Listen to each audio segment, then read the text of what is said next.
আমি তো বাংলাদেশ মানুষকে আজকে বলতেছি যারা আছেন, দেখেন আজকে এত বড় একটা ঘটনা কিভাবে করলো, একটা মেয়েকে কিভাবে নির্যাতন করলো, তার কল্লা রাখছে আলাদা, বডি রাখছে আলাদা, এত বড় জঘন্য। এদেরকে আইনে কি বিচার করবো?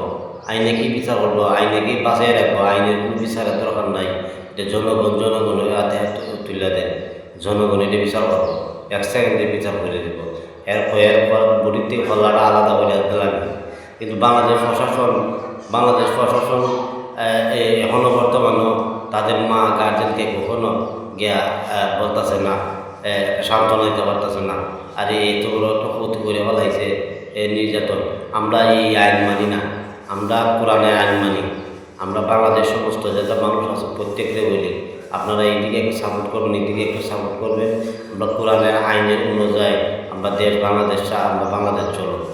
আমরা বাংলাদেশ কোরআনের আইনের বিষয়ে চলে, আমরা আশা করি কখনো এরকম ধরনের নির্যাতন, এরকম ধরনের এগুলোর থেকে বিচ্ছিন্ন থেকে আমরা মুক্তি পাবো। আমরা আজকে আমার বাচ্চা, আজকে আপনি একটা বাচ্চা এই অবস্থা হয়েছে, আমার তো বাচ্চা এই অবস্থা হইতে পারে। কিন্তু কচু হাতে হাত বলতেছে, আপনারা কি এটা আপনারা দেখতে পারতেছেন না?